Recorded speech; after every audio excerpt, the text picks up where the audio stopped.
Welcome to Y11 Audio. I'm Alex Alvarado. Thank you for listening. This is Ypsilanti's official college football podcast. Go to Ipsy11.com. In this episode, I have two things I want to talk about. One, the recruiting class of 2023. It's 99.9% across the finish line for pretty much everyone in America. We have spring to look forward to. There's going to be transfer portal stuff in May. But for this recruiting class, the cycle, it's pretty much all wrapped up. There's some, probably going to be some loose ends that open up, like I just kind of referenced to with the transfer portal. When spring kind of happens, maybe players might drop out, not just from here, but nationally, which would lead to open spots, which means, more recruiting would have to be done. But moving forward, generally, the profile of this team is not going to change between now and August, essentially. So what you have is what you're going to get for the most part. I'd be really surprised if there's anybody that we spend too much time talking about today that is just not, relevant to the team really moving forward, or, isn't getting a shot to be relevant to the team moving forward. There's a lot of guys on here that, that's what high school signings is about, is being able to project. It's being able to gamble on somebody and say, hey, you were my guy, and hopefully they prove it to you, and vice versa. It goes both ways. So we have the 2023 class to talk about, to have a little bit of an overview. You've probably heard enough that EMU signed the max top rated class. Hey, we're not going to stop saying that either, but it's not like Buffalo's too far behind either. It was a post NSD 2.0 update that had to happen. Of course, there's always kids that sign, that are National Signing Day, excitements that are new, that even if you've been following the program, even if you're in the weeds of the recruiting, maybe there are guys that you hadn't heard of until they signed with your program. And that was true of EMU too. Some of those guys that really weren't rated or didn't have any stars next to their names, it's a long process, and sometimes it takes until after, the big day in February to actually get that done. Even with, the early signing period kind of speeding things up too. It still takes a while for final grades to shake up, even at the top end of the, of the sport. So with the updates, it put EMU over the top with total recruiting points per player and recruiting average per player in the max. So it's nice to see that they had a nice, unanimous victory on the recruiting trail this year. Something that you never, ever talk about with EMU, because that's never happened before, especially in this time of having recruiting services and having scientific breakdowns of who's coming from high school to college. That was not really a thing. Yeah, high school, signings and great players and all that stuff has always been a thing, especially at the top end of the sport. But nationally, for it to impact 100 plus, 200 plus schools, even at the top FCS programs, this is all still something we're used to. It's been around for essentially my whole life, but the real meat of it, the real come up, has been really over the course of my lifetime. I remember Sam McDuffie, he was a Texas native running back who once jumped over a guy in a high school game, and therefore he was good enough to go to Michigan. He was a really good recruit, ended up going to Rice afterwards too. But it was around that time in the mid early 2000s when the internet really sped up and kind of just made high school recruiting blow up and make it so national, and really just blew up on the local scenes too. I grew up around Detroit. Anybody remember City Ballers? That was the best, man. That's what you wanted to be. You didn't want to be a 5-star recruit. You didn't want to be a blue chip. Yeah, I mean, sure you did, but nah, man, you wanted to be a City Baller.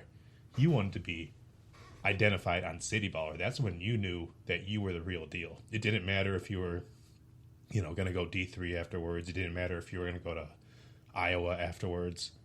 If you were a City Baller, get out of my way, man. I was never a City Baller. So where we're at now, since I was a little boy watching Sam McDuffie and all the other recruits, and, the birth of understood star ratings across the nation, we're now looking at 2 signing periods, one in December, one in February. You know the one in December already happened, and you also know the one in February just happened like a week ago, 2 weeks ago, something like that. Let's talk about the December signees. Let's talk about the February signees. Let's talk about where are they going to be on the roster. And instead of like me actually saying like, hey, spring is coming, let's kind of go position by position of where these newcomers kind of fit in at. You know, there's some transfers that kind of make things more fun too. And then also while we're drawing this up, we might as well look like way ahead. What is the 24 recruiting board going to look like? I'm not talking about names. I'm talking about levels. What level of player do you want each incoming player do you want to be? Do you want your class of 2024 to be more high school heavy, more transfer heavy? And at what positions do you want those high school recruits and those transfers to be at? Do we need transfer quarterbacks? Do we need high school linemen? Let's talk about it. Just so I have it one time, I need to say the entire freaking class. There's 27 signees, 25 are on scholarship, 2 walk-ons. Let's just start with the walk-ons. You know, no one ever starts with the walk-ons. We always end with the walk-ons. Let's just start with them. You know what? They've deserved it. They're going to work super, super hard to get these scholarships one day. Joey Matord. Oh, man, I don't even know how to say her last name. Joey, I'm so sorry, buddy, from Heartland, Michigan, running back, and a cornerback, Chase Arrington from Pittsburgh. A couple of walk-ons that are going to try to eventually earn their scholarships with the team. Good luck to them. Going down the list positionally, start with offense, and then we'll go defense. Quarterback, Ike Udengo. Oh, man, I'm doing this again. Ike Udengwu III, out in California. Mount San Antonio College. Yeah, Mount San Antonio College, something you've never heard of. Not a highly ranked recruit. A lot of upside. Very similar profile, just video-wise, really quickly. Elevator pitch, very similar to what Austin Smith brings to the table, too. So, you know, hopefully that does, you know, provide, like, a battle this year. He's already with the team there, so that'll be good.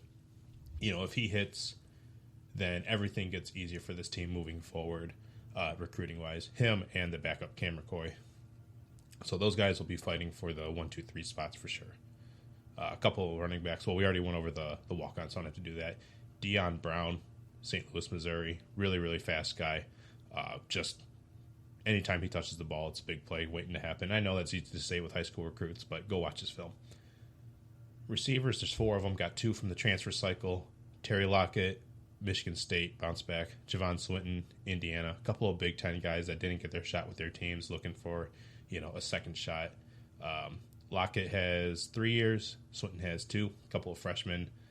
Joseph Walker Jr., he was somebody that had potential to go to the Big Ten.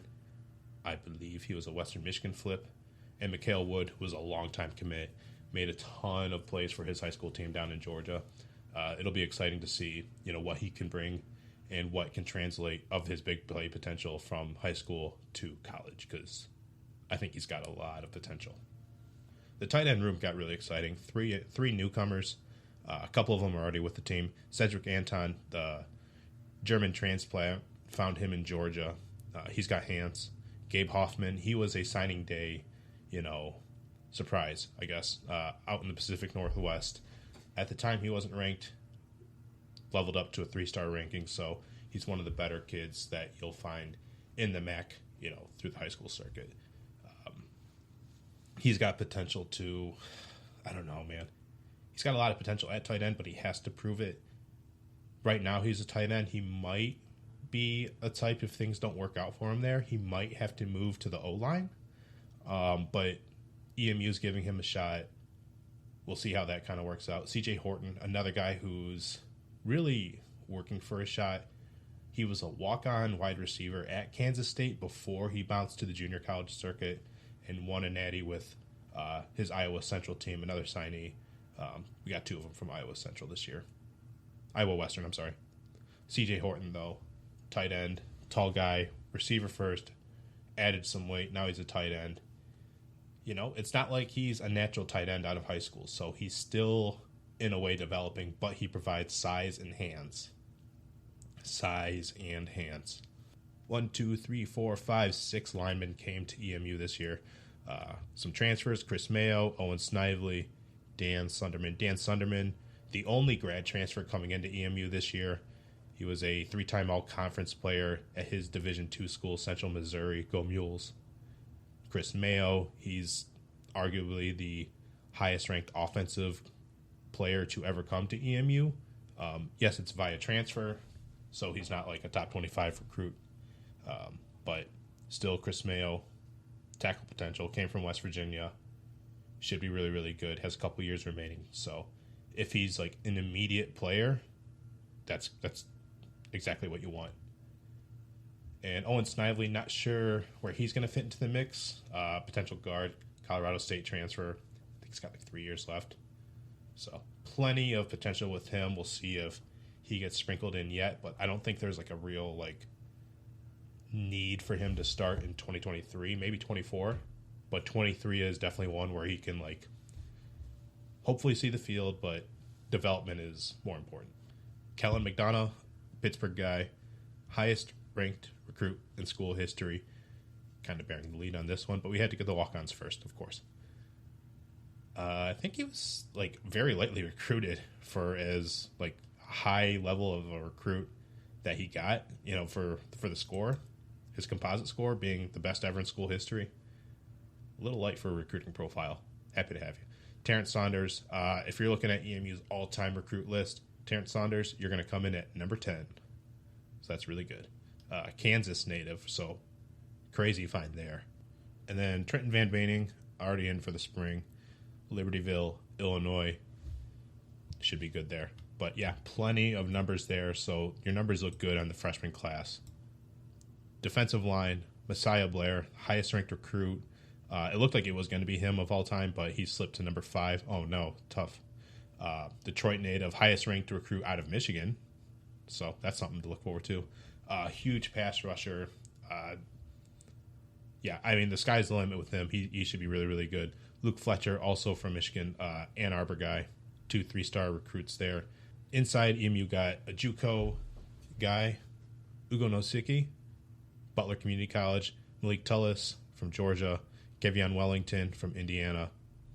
Bryce Ayuk, I think that's how you pronounce his last name. I'm sorry if it's not. He's going to be a very developmental linebacker from the state of Michigan, though, so that should be a really, really good get. Linebacker is definitely one of those spots where you do want to be able to, like, have a projectable guy and have a guy that you don't expect to transfer, like, immediately transfer out. So if he hits, that's going to be really, really strong for the defense. It only needs 2 linebackers at a time. Develop your Mike. If they're lucky, he's him moving forward. Only 1 safety, Javian Norman from Springfield, Ohio, and 3 corners that signed on scholarship. Talked about Arrington, the walk-on. Caleb Dobbs from Florida, Jaheim Jenkins, the other Iowa Western, not Iowa Central, Iowa Western Community College transfer, not flip. And then Daquan White from Georgia as well. Daquan, he was a teammate of Malik Tullis, so that's pretty cool. But yeah, had to speed through that really quickly just so you hear all the names. You're going to hear them all again right now as I go through, kind of positionally, like where like each room is at. So going down the list again, we're going to start with the offense. We're going to go down to the defense. We're going to totally ignore special teams for a moment. We're going to see where each class is at breakdown-wise and see who the players are and kind of, where are the 2024 needs by each room. So with quarterback, Austin Smith, he's got 3 years of eligibility remaining. Assuming he is the starter for this year, next year, and the year after, EMU's in really good position. EMU's in a really good position to just bank on that and then try to forecast when the next, starter's going to be. Maybe it'll be like, I don't know. Maybe the next starter after him's not even on the roster, and that's totally fair. That might totally be okay. But for 23, you need to have good complementing parts. So maybe if Ike doesn't hit, but he's good enough to present some of the same skill sets that Smith has, then EMU's offense is going to be in a good spot in 23. But if he's not projecting to really do more than that, then you're really hoping that Cameron McCoy, who was the transfer freshman last year, hopefully he does enough to be a steady number 2 behind Smith. Now, whether or not that he projects to be like a future 1 for the team, that's totally up to him and what he's able to show. And if he's able to project as a strong one moving forward, then you're going to have to have serious conversations about what to do if you're going to get 2 scholarship players this year at this position or not. I still think no matter what, you need to have one. You need to add one high school guy because you didn't add one this past year. Drew Vioto, he was pretty strong prospect, might still be good. There's a possibility that he could still come to Eastern via transfer. That's always a possibility, but don't assume that'll be the case, of course. But you can't go 2 years in a row without a high school signee.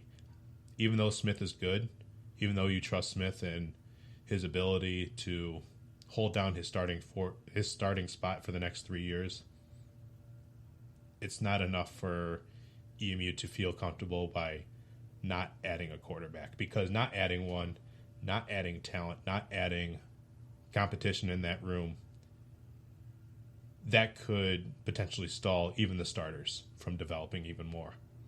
So you don't want that to have happen. And also, if things don't work out well for one person, athletically, and something doesn't work out for another person, just not fitting in with the team for non-physical reasons. I don't know. You have to be open to these possibilities cratering your position room. So even though Smith, who already has shown that he could get injured and isn't the most durable quarterback, he could be moving forward, but he wasn't in 2022, which means that possibility is very, very likely moving forward. So do continue to find good talent outside of Smith, and don't be intimidated by how young he is. If he were someone that only had 2 years of eligibility remaining, then yeah, definitely spend many, many resources getting into the high school quarterback hunt, because by the time that guy would be here, Smith would be, a senior with 1 year remaining, assuming he doesn't transfer out. If you did a good enough job getting McCoy, recruiting McCoy, and getting what you think you're going to get out of him, and if Ike is a hit as well, you're only going to need the one high school recruit. You're only going to need one, but it has to be a good one. If one of these guys don't hit, then you might need to find a junior college recruit, or just a transfer with some youth, and that could reasonably play behind Smith. Running back's going to be a really interesting position group to look at. You have 2 seniors that are going to leave, Samson Evans, Jalen Jackson. Samson Evans has been with the team, obviously, a few years longer, ever since 2020. Is a steady every down back. Jalen Jackson, much faster. They're not like thunder and lightning. It's not like that. But Jalen Jackson does present a lot, as a receiver, as a speedy back, and as one of the best kick returners in the nation. That third part's going to be the hardest to replace. As much as EMU loves, field position and understands the importance of having strong field position to make your offense, have more success, Jalen Jackson's ability to just run downfield faster than anybody else on the field is incredibly important, and that's going to be a huge, huge miss once he graduates. So you might not have to find another one like him, because that's kind of impossible to ask. That's not going to be a great ask, right? And Samson Evans is a great running back too. But you do got to find bodies. After them, what do you have on the roster right now? You have Bryson Moss, who's the oldest running back outside of them with 2 years remaining. But even then, last year he was only on the field for 24 snaps. You got a couple of freshmen outside of the walk-on. You have Deion Brown, who's currently enrolled as a 2023 recruit, and then somebody who wore a redshirt last year as a freshman, Elijah Jackson Anderson, another in-state recruit. Very, very young. Very, very, very young. How many scholarships you put into this position depends on a lot of things. It really depends on how good those 2 guys are, those freshmen, especially Elijah Jackson Anderson. He should be really strong, but even if not, I don't know. It's just going to be like very, very, very difficult because how many running backs do you realistically need? You know, and like Jalen Jackson, his speed is very, very difficult to match. And you just can't assume that you're going to have a, you know, one of the nation's best kick returners through the transfer portal at that position again. Like, you can't assume that's just going to be the case. So you have to be pretty smart with it. I say EMU could be... They could get 2 running backs this year, and I think they would have to get a grad transfer, and I think that they would have to get a high school guy. A high school guy, of course, to develop and, you know, build into the system. But you need the grad transfer too, because there is just a huge age difference in so many of these players. You know, next year Bryson Moss is going to be a senior, assuming he sticks around too. And if not, then like you have a little bit more flexibility. But until then, he's on the roster, right? Get a grad transfer, somebody with a lot of experience, somebody that hasn't been able to break through on their own team and just needs to be able to prove that they are a one and that they can lead, you know, these other guys who, you know, as much as you feel good about Deon Brown and as much as you feel good about Elijah Jackson Anderson, maybe they still need just a little bit more guidance, and maybe there's just like a little bit more talent to be had in front of them. And also, if they're supposed to be like as big of players and you don't want them to leave yet, you know, let's save the hits. Let's save the hits on their bodies for a little bit. So I say, you know, in 24, get a high school guy and get a grad transfer. Get 2 players, but you got to have an age gap between them to kind of let, you know, the 2 current freshmen kind of like grow into the program and kind of build, you know, a stagnant system that way. But the numbers are down a little bit, so you gotta get 2 at least. And I think if you're gonna get 2 to keep things at 85, and I did map things out, you know, how many transfers, how many grad transfers, and how many high school ads EMU should have, still have things equaling out to 85 after all this. So for things to work out the way I have it right now, I think EMU should get 2 running backs, a high school and a grad transfer. Receiver, we're looking at 3 receivers graduating this year. Darius Lassiter, Tanner Canoe, and Hamza is a Dearborn guy. Transferred in last year from Fordham. Didn't get to see him because he was injured. Maybe you get to see him this year. Who knows? It'd be exciting if you did because he seems pretty good. But still, you have 2 starters coming back. You're going to have to replace them coming in. No, think back to what you just said. What do we have coming in? 2 transfers. Javon Swinton has 2 years remaining, so he'll be a 1-year player next year.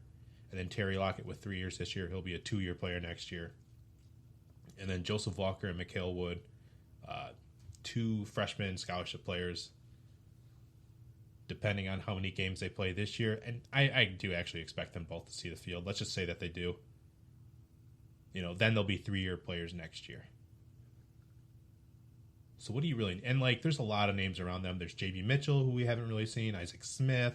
You know, there's Caden Keefe, Quinn Fasani. But, like, you know, Ali Abdul-Bar, who was hurt all last year. A bunch of names, but you just haven't seen them on the field yet. And so I can't really bank on anybody that I just haven't seen play on game days yet. But even then, there's a bunch of walk-ons, right? So you have to be smart with that. How many scholarship receivers do we really need? How many of these receivers do we want to grow into scholarship receivers? You know, what's the best way to allocate the resources there? The way I'm looking at it, EMU is going to have 3 guys graduate, so they'll be left with 6 scholarship receivers next year. And maybe we know about 4 of them. Maybe we know about Swinton, Lockett, Walker, and Wood. Maybe we already do know about those 4 right there. How many do you really need? 1? Like, if you get 1, it's either got to be... I don't think it needs to be a graduate transfer. I think if you get 1, ideally, a high school addition would be great. But also a mid-year transfer, a midlife transfer, somebody that's, you know, just like these other 2 who have Big Ten, you know, practice time but no playing time. Maybe EMU's the next stop for another receiver in 24 like that. Or maybe both of those receivers are doing really, really well for themselves. And the freshmen are hitting, right? Maybe one of the freshmen is just like really, really hitting. Maybe Mikael Wood, I'm just going to use him. Maybe he's the real deal and is actually going to start over the transfers, right? Then you really need some high school guys. But I think one high school receiver right now is a healthy spot for EMU's recruiting situation. And definitely more of these could open up as guys transfer out of the system. But for now, I think one wide receiver through the high school ranks would be the healthiest approach. Tight end, you don't really need one. Tight end, the one that you have, a 1-year tight end, walk-on Blake Daniels. Jared Getzinger's a 2-year guy. He's a block first tight end. I'm going to say, when it comes to tight ends, I say block first or catch first, right? Because those are just like the two kind of things you go for a tight end. Is he a blocker or is he a catcher? Yes, you have guys that can do both, but, just like in basketball, when it comes to, hey, is this guy a shoot first or a pass first guy? When it comes to tight ends, I say block first or catch first, because there's really only one of two reasons why you're putting that tight end out there. So Jair's a block first guy, 2 years remaining. A couple guys with 3 years remaining. Andres Posky, who we know is a catch first tight end, he'll be back. So next year he'll be a 2-year player. And then CJ Horton, catch first, of course, converted wide receiver, is adding weight. He'll be a 2-year guy next year. Max Reese, who's been a project, we'll see what he looks like this year. He's a catch first guy. He's a converted wide receiver out of high school. And so that's something you have to think about. Like there was the planned conversion with him when he was already a teenager. So this isn't like something that he's like had to come to gripes with as like a 19 or 20-year-old. So whatever version of a tight end that EMU wanted him to be, he's closer to it than, if he would have started this process after he would have signed with the team. Like this was something that he understood, that he wasn't going to be a wide receiver. He was someone that was going to have to, put his hand in the dirt, block some DNs, and play life that way. But still, he's a catch first guy. Gabe Hoffman, who knows? I'm going to say he's a block first. Cedric Anton, I'm going to say he's catch first. There's a lot of hands in this room. You don't really need a tight end, though, because 1, 2, 3 guys on scholarship that have 4 to 5 years that they'll be at Eastern don't really need another high school guy. So I say if you're going to get one, if EMU's at a point where Austin Smith is still playing well, and, they're still going to bank on him for the next few years, right? Let's get him another blocking tight end. Why not? You got hands in Posky, you got hands in Reese, and you got hands in that wide receiver room, I hope. Get some blockers, add some extra protection. Get somebody who, you have the project CJ Horton, who is a build-up wide receiver to tight end. You have Gabe Hoffman, who might be building into an offensive line at some point if the tight end thing doesn't work out for him. So maybe you don't have to worry about an offensive line moving forward. Like, that's one offensive lineman spot you might not have to worry about moving forward if that's where Hoffman has to slide over to. But for now, he's going to be down in the system, so you don't really need to worry about it. You don't play 3 tight ends every down, like hardly ever. Yeah, so EMU, like, as far as recruiting goes, you don't need to force it. I say if there is, a 2024 tight end big with hands, go get one. Like, there's nothing better than a big guy who can catch and run in football. There's nothing more important than that. Well, lots of things, but that's a valuable tight end is probably like the second or third most important player on the field at all times. So if you have one, get one. But if you think you have one already, don't force it. Get a blocking tight end. Don't overthink it. potentially 4 guys are going to graduate out of the offensive line room this year. Alex Howie, Dimitri Douglas, Brian Dooley, Dan Sunderman. Those 4 are probably going to be the starters, plus Chris Mayo, who's also transferring in. It's a lot of experience that EMU is going to lose. Now don't feel bad about, what's behind them. Kellen McDonough, Terrence Saunders, those 2 are really, really strong offensive linemen already. Trenton Van Beining, if the recruiting services have anything to say for it, he's already in spring, so he can level up, to get to their level. But right now, they're really, really projectable, likable, freshmen that are coming in right now. But we don't know if they're good college linemen just yet. Maybe they are, but we don't know just yet. Lots of guys around them that still need to prove themselves, like Carson Lee, who transferred in from Colorado last year. Owen Snively, who just transferred in from Colorado State this past year. We don't really know how good they are. Brock Roman, formerly Broderick Jordan, right? A couple of name changes there. Don't know where he's at with the system, but he hasn't left. Kind of interested to see, how strong of a player he's going to be for this EMU O-line. Same with Jimmy McAdams. Same with Jay Janvier. Did I say it right? Daniel Warnsman, too. There's just a bunch of guys behind the seniors that I'm not sure where they fit in yet. But after Howie, Douglas, Dooley, and Sunderman all graduate out after this year, you're looking at 3 to 4 spots across the offensive line that are losing their starters, right? So that's going to suck. There's going to be a lot of, I shouldn't say a lot of, but I think the rotation has to be like a strong 8 deep this year, just so you can say that, hey, we got our guys, some playing time so that they could, know what to expect once they're first-time starters next year. But I don't know if you're going to have enough time to actually do that in a championship building year that you're trying to have, while also trying to build for the future with the O-line. That's going to be a very, very hard equation for EMU to figure out on the fly. But as, the class of 2024 goes, my math, I'm looking at 4 additions, 2 through the high school ranks and 2 transfers. The 2 transfers might as well just be graduate transfers, honestly. Because if Chris Mayo is the 5th starter, and I'm saying that with conjunction of Dan Sunderman also being the starter this year, why not?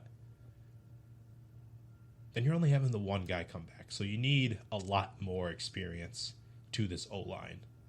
As some of the other guys, the younger guys that you do feel good about, let them come up at their own pace. They shouldn't have to be rushed if you don't have to. So get some grad transfers next year to block for, the quarterback who is going to be a junior. D-line, I'm looking at it in 2 ways, interior and ends, of course. The only one that's leaving, so you have 2 total defensive linemen that are leaving, and I don't think either of them are on scholarship. I could be wrong. Adrian Gonzalez, interior guy. Joe Zielinski, who was defensive end, filled in some time when guys kind of got hurt last year. He's going to be gone too. So the defensive room, the defensive line unit, 2 rooms, interior and the ends, you're looking at, it's going to be pretty good. If you're looking at this like this is Madden, this is ideal because nobody's leaving. Everybody gets to stay and level up. And especially if nobody transfers out, then it's going to make things a lot easier. But that said, you still have to do something on the recruiting trail. Right? You still have to add competition. The interior next year, the seniors are going to be Javon Brown, who we haven't seen yet, junior college guy, and Alex Merritt, who we have seen, but not too much because, he was really, really good in 21, but was injured for basically all of last year. Then behind him, you're going to have incoming junior college guy, Ugo, Peyton Price, who's definitely made a name for himself at the nose, and Melvin Swindle as well, who's been coming up as well. Tim Grant Randall, walk-on. Feel pretty good about him, too. Maybe he gets to have a scholarship at some point. A couple of incoming guys, Mark Tullis, Kevion Wellington. Can't really say too much about how they're going to fill in until we just see it. It's just one of those positions where, like, dude, if you don't have, like, the weight and strength to, like, boss people around inside, you're just not going to see the field.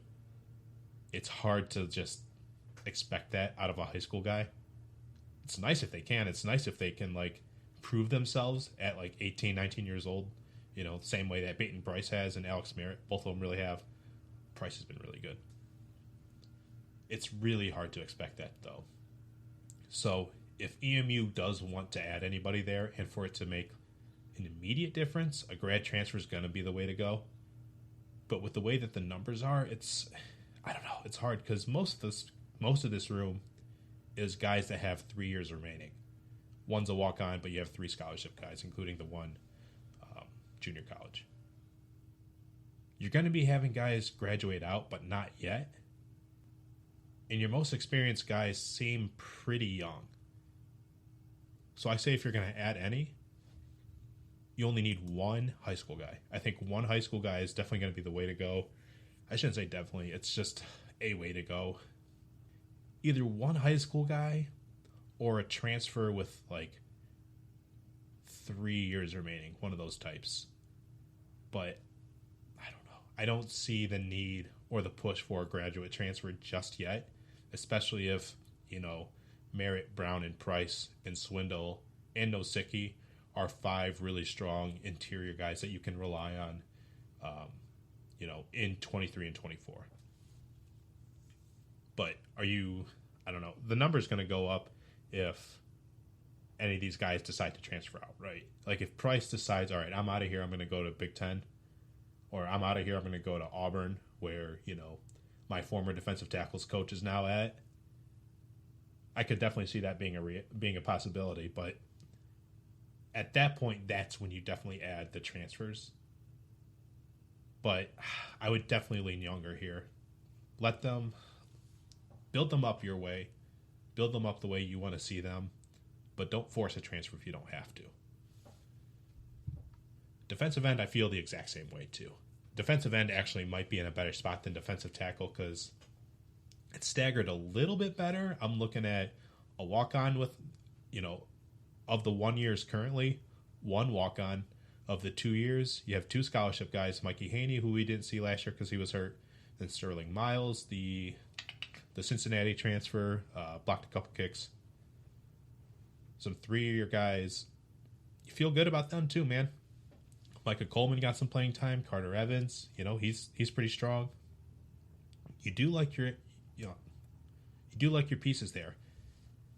And with the guys that have 4 or 5 years remaining right now, you feel great about this class. Malik Bogard and Messiah Blair were incredibly high-rated pass rushers as far as like EMU recruiting goes. Jaden Gaines, he's a strong recruit as well. Luke Fletcher, he's strong as well. You have a lot of good options here. You do not need a transfer. The only way you need a transfer is if, you know, multiple guys transfer out, if one guy transfers out, or if half of these guys are just no good. Like if these guys are just not what you thought they were going to be, that's when you get the transfers. But until then, you know, without any scholarship guys, any impactful scholarship guys transferring out, get one high school guy that really, really matters. You know, definitely expect and get ready for, you know, one of these guys to get hurt and somebody to transfer out, and get ready for the Haney and Miles graduations when those come by getting a high school guy now. But you feel pretty good moving forward. Like in a couple years, your 3-year players are going to be really, really strong and hopefully all MAC caliber. So defensive ends, you don't need to force transfers just yet. I think that's something where, like, you know, break glass in case of emergency, but don't force it. Do not force a transfer in this position. This is definitely the most important defensive recruiting spot in every class moving forward until, you know, football changes. But having an incredible pass rusher is definitely the way to go. And you got some really good pieces right now. You have to feel really, really good about your options moving forward. Yeah, don't get a transfer. That's my plea. You don't need a transfer. get a high school guy, 2 total defensive linemen, 1 interior, 1 end, and you might be all right. Now, linebacker's a fun spot because you have 3 guys that are leaving. You only need 2 starters, right? You only need 2 guys to start because it's a 4-2-5. You need a Mike, you need a traveler and a weak side, and maybe a flex, but you don't need huge numbers at this position. You know, it was a heck of a move last year to get 2 linebackers when 1 graduated out, and that was probably the best move that it could have made, even though that, you know, wasn't the best personally for Tariq Spates to have, you know, somebody transfer, you know, people to transfer in front of him after he was a top tackler, a top 2 tackler for 2 straight years. But it did make the team better. We all thought Joe Sparaccio was going to transfer out after this year. Not transfer out, but graduate out. But he's still here for 23. So that is definitely huge for the defense. Definitely huge for, you know, this room that needs as much talent as it can get out of 2 possible guys. And they're going to be leaving. Those 2 plus E.J. Williams hasn't seen this field too much. You know, I don't really know who the true players are behind them. You know, Justin Jefferson, he's pretty good. Steven Scheidt, he's pretty good. Luke Cameron is someone who went from a walk-on to a scholarship status player last year. All 3 of those guys have 2 years left, so they'll be seniors next year. You have to think about that. Who are the real players going to be? The only 3-year player right now is Zach Mochin. He's definitely someone who might actually level up out of his walk-on status to a scholarship spot if one opens up.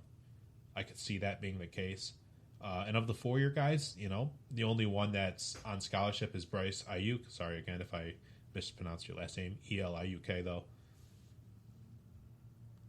Where are you going to go with losing 3 players?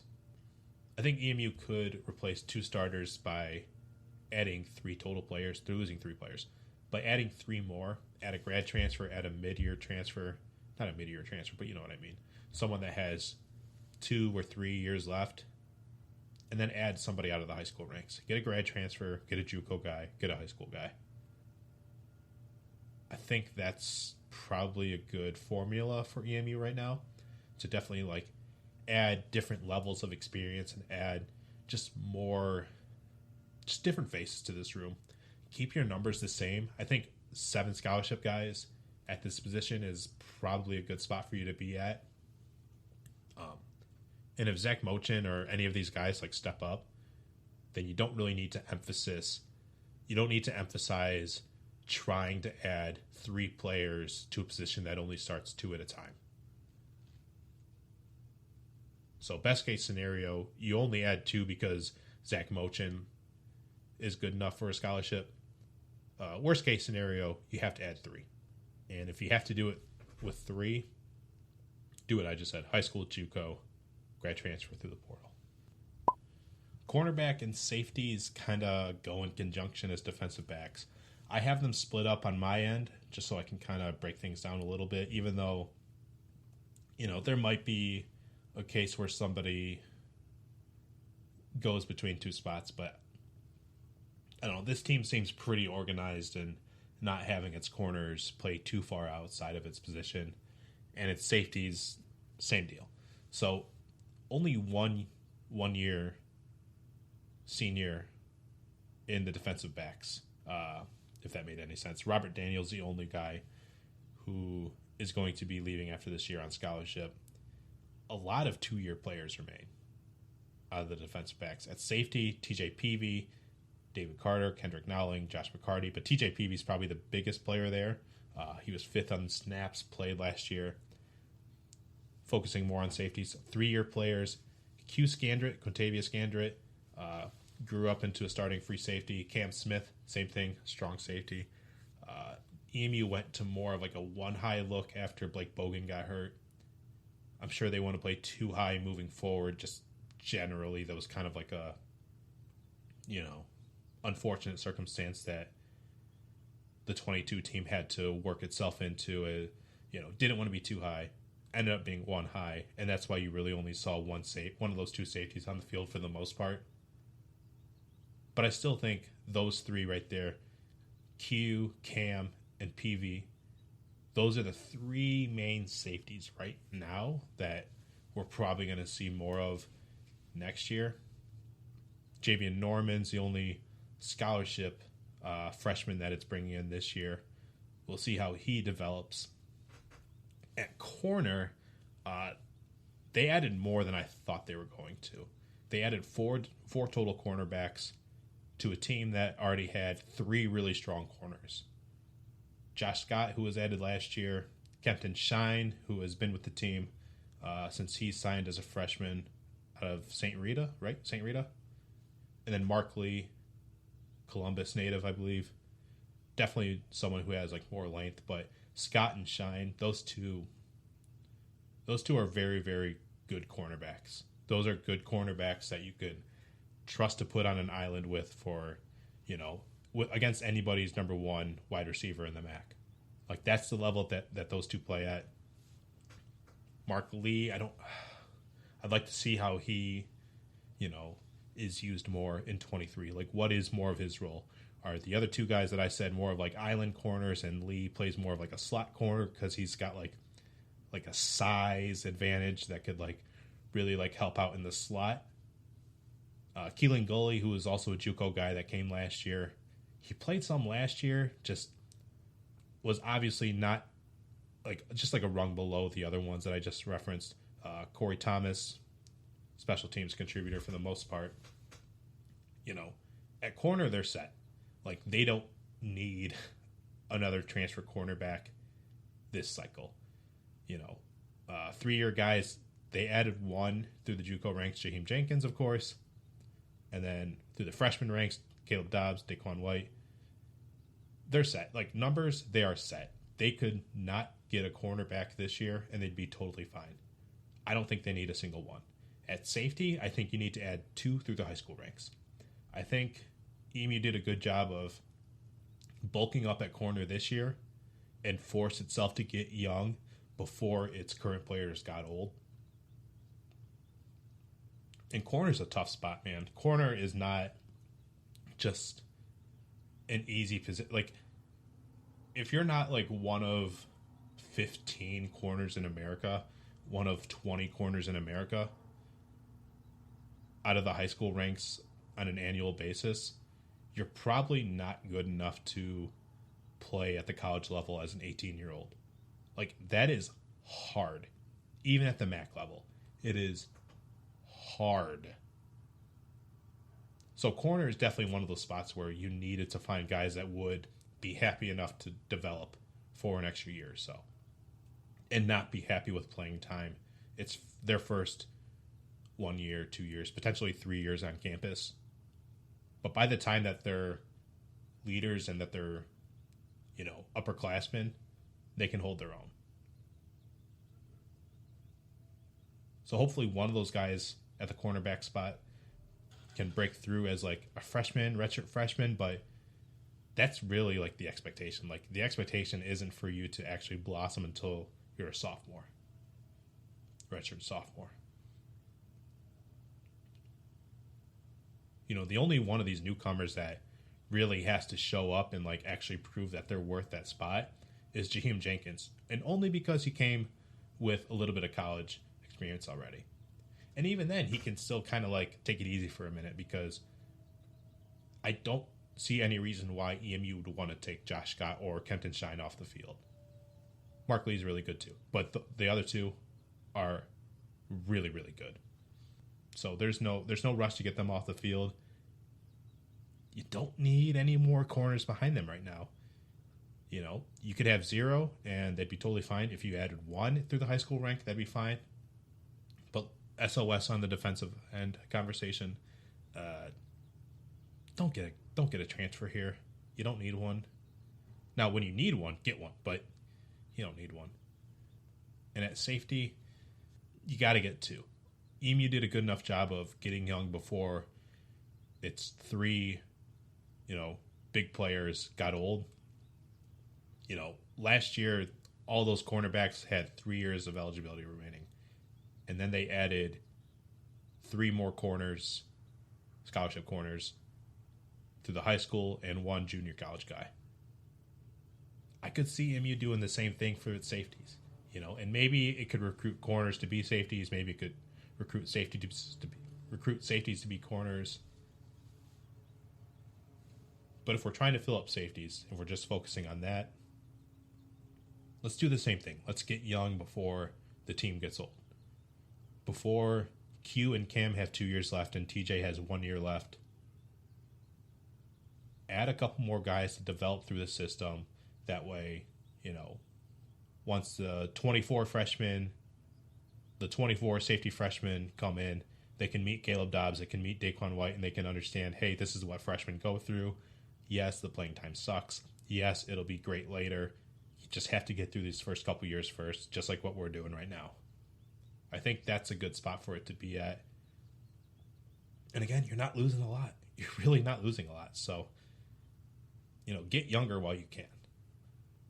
So if you didn't write all that down, and I'm totally ignoring special teams right now. It's losing Brady Pohl. He's on scholarship.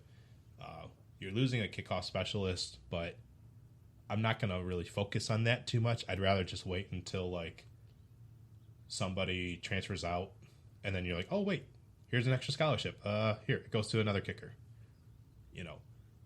That's definitely, down the list of things for me. But to get to 85 total for next year, here's what I got. I have 10 total additions to the high school ranks. I have 1, and this is all by me. This isn't official or anything like that. You don't even have to abide by what I say. But I think you should because I'm smart. Just kidding. You have 10 total high school ads, 1 transfer with a little bit of experience, but only a 2 or 3 year player. And then 5 grad transfers. That's my recipe.